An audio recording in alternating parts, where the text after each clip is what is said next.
So one of my favorite things is when a viewer like you reaches out to me and says, "You didn't talk about this cruise. What about this cruise? Is this the cruise for me?" Or sometimes it's, "I'm already booked on this cruise. Where does my cruise rank?" Or it's, "I'm considering this cruise. What do you think?" Well, let's take a look today at Sapphire Princess's 14-day Alaskan itineraries. Let's go.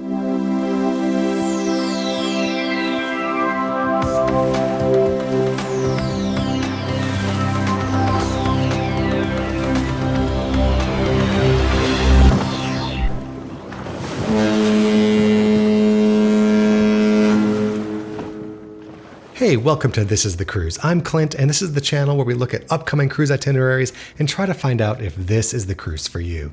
Today, we're looking at Princess Cruises, Sapphire Princess Cruises, cruise itineraries to Alaska. Now, I will say that in my ultimate Alaskan itinerary, I actually left these 14-day itineraries out. And here's why. When I first looked at what Princess was doing, they were taking 7-day cruises from Vancouver, cruising up to Whittier, Alaska, and then repeating that itinerary coming back to Vancouver. And I thought, you know what? That's really just 2 7-day itineraries. Princess is booking them or selling them as 14-day itineraries, but it almost felt like there just wasn't enough variety there. And the other 14-day itineraries that I had in my Ultimate Alaska video were distinct. They had a lot of different stops, and that was really cool to see and made for a comparison against the 28-day Ultimate itineraries that I was really looking at a bit more interesting. So I left this one out. But the question is, did I get it wrong? Did I miss something? And I might have. So before we do that, and before we jump in and look at what I probably should have considered and maybe thrown into that video, if you find these videos helpful, if you like the content, give me a like, hit that notification bell. Wait, first subscribe. Wait, no, first you like, then you subscribe, then you hit the notification bell. I think that's what all the YouTubers say you're supposed to do. Honestly, when you subscribe, it really helps me out. It lets me know that you're interested in the content. It tells YouTube that you're interested in the content and kind of puts me in with the other great cruise channels that are already out there. I really appreciate it. I'm trying to grow and it helps me out a lot. So thank you very much for that. Also, if you have found any of these itinerary reviews helpful, consider buying me a cup of coffee. There's a secure and safe link in the description below. It's just a way to say thanks, and you can just treat it as if you bought me a cup of coffee and we talked about the best cruise itineraries out there. I'd really appreciate it. It helps me keep the content going, fixes some of the lights that I have problems with from time to time. That's what I'm saving up for next, is a light to go right here so I'm not so much in the shadows. So, you could contribute that way too to the channel, and I really appreciate it. So let's jump in. Let's take a look at some of these itineraries. Okay. I think it would be really good to level set and quickly review what I talked about in my ultimate Alaskan itinerary, just so we know and have a point of comparison. That video featured 2 28-day Alaskan itineraries that left from Vancouver, go all the way up the coast, have a day or two in Anchorage, and go all the way around, cross the Arctic Circle, cruise right between Big and Little Diomede Islands, which Big Diomede Island is Russia and Little Diomede Island is the United States. It goes right through there and comes back. It looks absolutely stunning. You go to Dutch Harbor of Deadliest Catch fame. I mean, amazing itineraries, right? But if you're like me, you may or may not be like me. I have a day job. I work 9 to 5. I gotta, put food on the table, take care of my kids. I don't have a month of PTO time that I can just throw at a vacation. If you do, I say go for it. Those look amazing. If you don't, what could you do instead? And I found some great 14-day alternatives. There were actually 2 surprising itineraries by Carnival Cruise Line, one that left from LA and one, which was crazy, and one that left from Seattle, which was interesting. And then there were 2 on Holland America, 2 14-day itineraries, both that left from Vancouver. One was on the New Amsterdam, and then one was on the Noordam, and they looked really nice. They were kind of shoulder season cruises, and they cruised a little bit further west. They sort of gave you a flavor of those 28-day itineraries. So that's what we looked at. So Princess only lists one 14-day itinerary on their website. If you just pull up Show Me All Alaskan Itineraries, you're going to get a number of 7-day itineraries. And then you're going to see one 14-day itinerary. And what they don't really show you unless you dig in is that, in fact, it is combining two 7-day itineraries. One is a northbound itinerary and one is a southbound itinerary. And they, like I mentioned, they all leave from Vancouver. You get up to Whittier, Alaska. The ship then turns around and cruises back to Vancouver. What is nice about a 7-day itinerary that's one way is you can fly to Alaska and then take the southbound cruise, or you could start in Vancouver, cruise up to Alaska, and then spend some time in Alaska. Oftentimes you see these one-way itineraries combined with a land tour. We didn't do it, but we considered flying up to Fairbanks, and then you take a train down through Denali. You have a couple of overnights on that trip as you make your way to Anchorage, and then you go down to Whittier, you board the ship, and then you cruise back to Vancouver or Seattle or wherever your port of choice is there. Those look amazing. That's often how these are booked. However, you can also book it as a round trip 14-day. And that's what we're talking about here. So as I go to Princess's website, and if you've watched any of my other Princess reviews, you'll know that sometimes Princess's website and I don't get along, which is interesting because I'm actually a user experience designer by trade. And so it frustrates me when the site isn't well designed. In this case, I'm looking at this itinerary, I'm looking at Sapphire Princess, but Sapphire Princess wasn't the only itineraries that were coming up. I also noticed that the Grand Princess is doing these itineraries and the Royal Princess is doing these itineraries, as well as the Sapphire Princess. And they're doing the exact same itineraries, which actually is kind of an interesting idea. They're just rotating every so many days, the next ship sails. So depending on the date that you want to go, if the date is the primary factor, Princess is likely going to have a 14-day itinerary that works for you. Unlike Holland America, which only has two 14 days options, and Carnival's options were also a bit more limited, whereas Princess has a ton of them going throughout the season.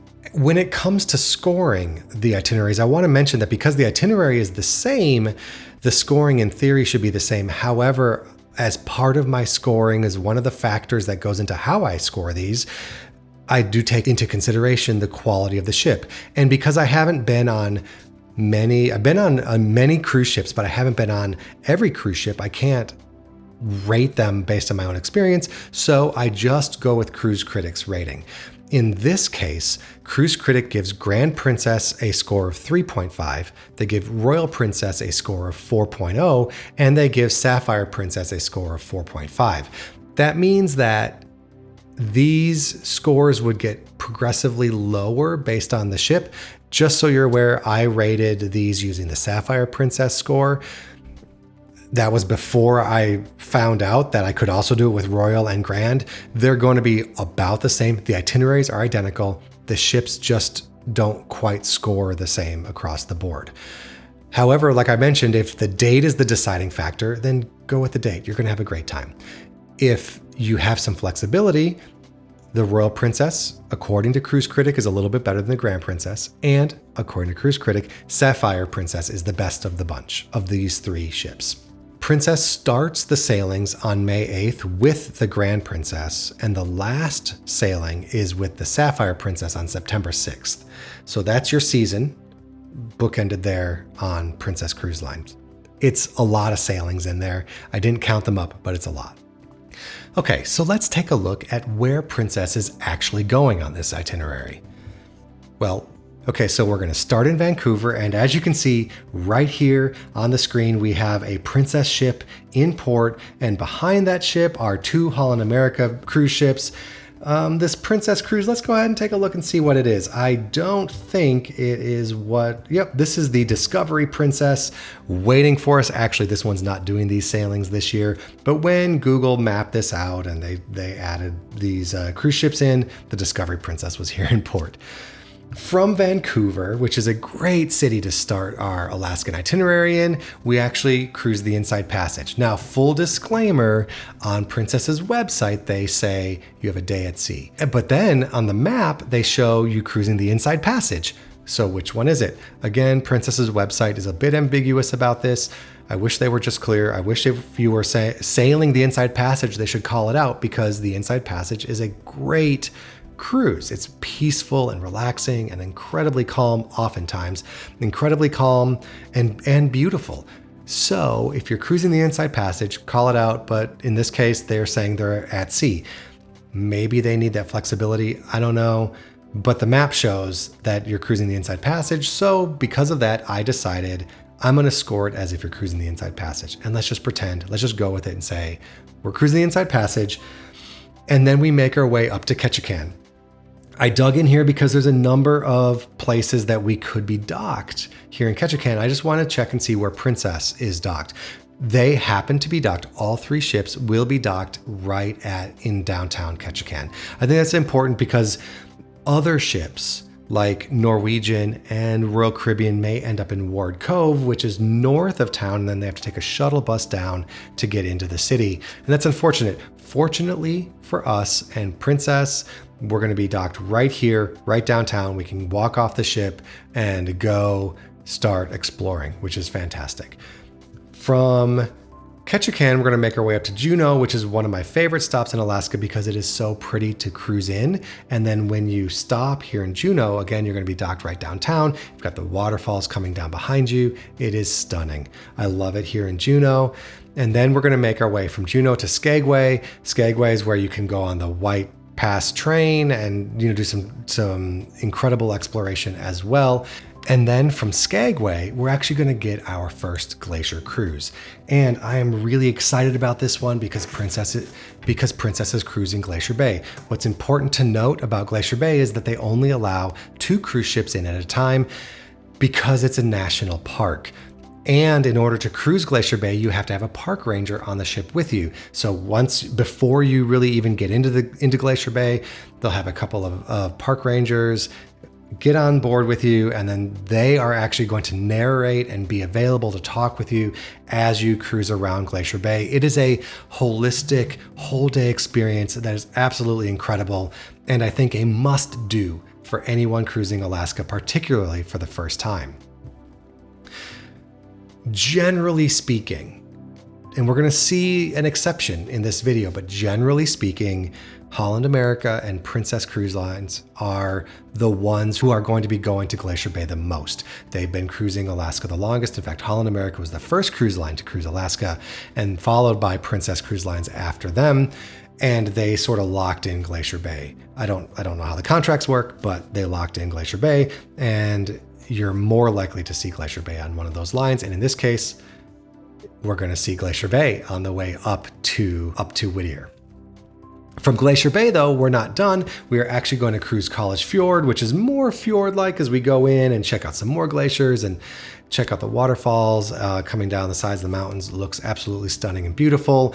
And then after cruising College Fjord, we're actually going to make our way to Whittier, Alaska. Now, if you're taking this cruise one way, this is where you're going to get off the ship. You're most likely going to transfer up to Anchorage. And then if you have a land tour from there, you may be going up to Denali and up to Fairbanks. Or if this is the end of your vacation, you're going to transfer up to Anchorage and then you're going to fly back home from there. However, if you are doing this as a 14-day, you're not going to stay on the ship. You will get back on the ship, but you can spend the day in Whittier. The thing that I don't like, that a lot of the Princess isn't the only one here that does this, but they're not saying you're going to Whittier explicitly. They're saying you're going to Anchorage, and then they put Whittier in parentheses. That's cruise code speak for this is where we're really going, and you can get to this other city from this stop. I think Whittier looks beautiful. There's plenty to do here. You can book an excursion here. You can spend your time in the Whittier area. Anchorage isn't that far away. It's about 60 miles away. So you can also transfer to Anchorage for the day and spend the day there. We're going to see some better itineraries that take advantage of Anchorage later in the video. But for now, just know that you're kind of going to Anchorage, but really you're going to Whittier. Then from here, where do we go?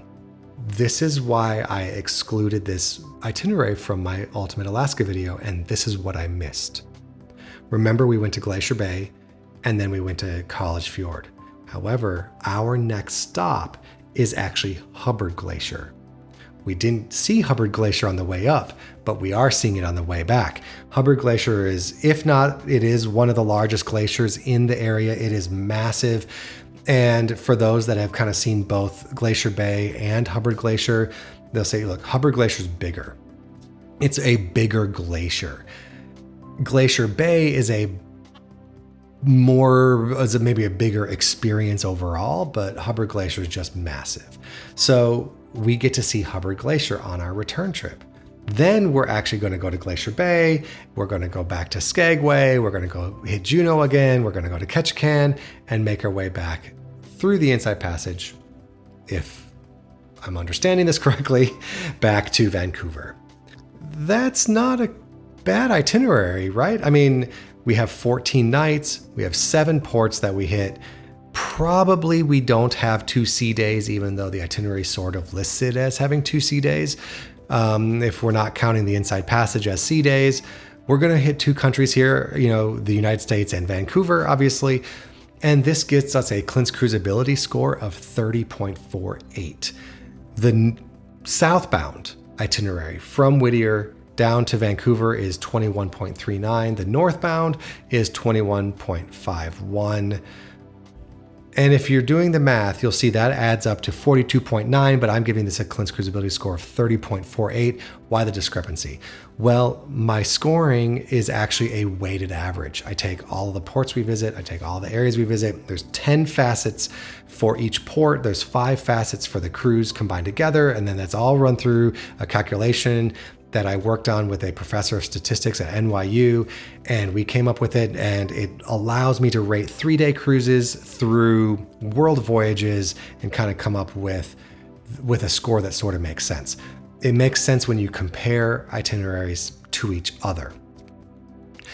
So this one gets a Clint's Cruisability score of 30.48. And I am working on a scoring video, so stay tuned for that. Subscribe if you haven't, hit that notification bell. So let's go ahead then and compare this cruise to the other 14-day itineraries that we looked at in the Ultimate Alaska video.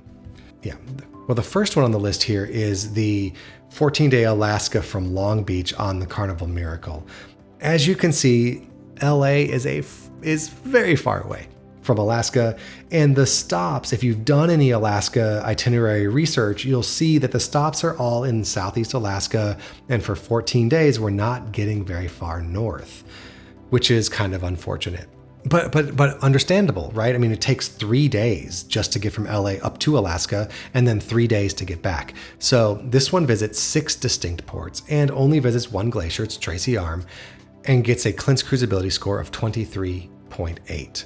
So let's look at the next one here. This is the 14-day Alaska from Seattle on the Carnival Spirit. It leaves from Seattle. It actually goes to Ketchikan, Juneau, Sitka, Skagway, Icy Strait Point. Then we get up to Valdez and we get up to Seward. Seward is near Whittier, so it's kind of in that Anchorage area. And then we make our way back. We do these in kind of some on the first half and some on the second half of the cruise. It's a round trip again. We go to Hubbard Glacier and we go to Tracy Arm on this itinerary. This is actually a really solid itinerary, and this one visits 8 distinct destinations, visits 2 glaciers, and gets a Clint's Cruisability score of 31.07. A lot of that, again, is based on the variety of stops. The first Holland America cruise we'll look at here is a 14-day Great Alaskan Explorer that departs in September. This is on the Nordam, leaves from Vancouver. We get 7 distinct destinations with Prince Rupert, Ketchikan, Sitka, Skagway, Valdez, Kodiak, so we're going even further west. And then we actually have a stop in Anchorage. And what's really interesting about this particular itinerary is that we have an overnight in Anchorage. So we actually have time to spend all day. And when I say all day, I mean, remember, you get like the midnight sun here. The sun sets really late. So you have tons of time in Anchorage to do a lot of stuff because you don't have to get back to the ship early to leave. You can spend all night doing all the things you want to do in Anchorage, which is pretty great. You have all the next day to do even more stuff in Anchorage before you head out. So we have 7 distinct destinations with an overnight in Anchorage, but we're only visiting 1 glacier, which is Glacier Bay, and then we do cruise the Inside Passage as we make our way back to Vancouver. So what about the last Holland America itinerary? This is the 14-day Great Alaskan Explorer on the New Amsterdam that leaves in May. This one has 8 distinct destinations. We get Ketchikan, Wrangell, Juneau, Skagway, Valdez, Anchorage, Seward, and Kodiak, replacing that overnight in Anchorage with Wrangell, so you have a little bit more variety here. You, again, only have one glacier stop, which is Endicott Arm. Again, these are all beautiful. It's not Glacier Bay, which is unfortunate. Here, it takes a little bit of a hit, but not that big of a hit because of the diversity of the stops. 8 destinations, 1 glacier, no Glacier Bay. We do get Inside Passage, and this one gets a Clint's Cruisability score of 33.87. So you can kind of see we would go as far west as Whittier, which is near Anchorage here, but we're not going as far west as the Holland America ones where we go all the way to Kodiak. So let's take a look and see where this fits in from a point perspective. This puts that Princess Cruise at 30.48, ranked number 4 of these 14-day itineraries, but you can see there's a pretty big jump from the one that leaves from LA to these, and they're pretty close and clustered together. Really, the reason it scores a little bit lower is because it just doesn't have the variety of stops that the others have. I do want to point out, though, that from a value perspective, if you're booking an Inside Passage, the value is excellent. Your points per dollar is much lower than any of the other 14-day cruises, and that's great. Now, I know you're sitting there probably thinking, we're cruising Alaska, we're going to be doing a bunch of glaciers. Why in the world would we book an Inside Passage? Well, in my book, it's pretty easy. It's because you can cruise more. My wife and I did 2 7-day back-to-backs similar to this in Norway last year, though the stops were different between the itineraries, and we had an inside cabin. We were cruising the Norwegian fjords, where you're right in the fjord. I mean, it's amazing. And we had a great time. We treated the inside room as if it was our bedroom, and then we just went out and enjoyed the scenery as we were cruising through the fjords. You can do it, it'd be fine. If you want to spend a little extra and get a balcony, go for it. However, I would rather do 2 cruises. I'd rather do 2 14-day cruises than 1 14-day cruise in my book if I can get the PTO. Okay, so is this the cruise for you? Well, this is the cruise for you if you want glaciers. As you saw, none of the other cruises visited more than 2 glaciers, right? This one visits 3 glaciers, and it visits Glacier Bay twice. I have a really good friend that went on 2 Alaskan cruises last summer, and he told me the second time the weather wasn't as good, and had he not seen Glacier Bay the way he saw it the first time, he would have been kind of disappointed. And in fact, some of the other passengers on the ship were really disappointed because they weren't seeing much because the weather just didn't hold. And that happens. It's Alaska. The weather can turn like that. You just don't really know how it's going to go. And so by visiting Glacier Bay once and then coming back and visiting on the way back, if you had bad weather the first time, maybe you'll have great weather the second time. It gives you a better chance, right? I think that's great. Another thing that happened to us is we got to Juneau, and our excursion that we had booked privately through a private company had been canceled because the weather wasn't good. In fact, the weather was great. It was 80 degrees and sunny, but that's too warm for Alaska. So we were going to go hiking on Mendenhall Glacier and go into the Blue Caves, and we were going to kayak over across Mendenhall Lake to get there. But the landing site had collapsed, and it wasn't safe for us to be walking through the caves because it was too warm. Family that was traveling with us had booked a helicopter ride, and it was too windy, so the helicopter ride was canceled.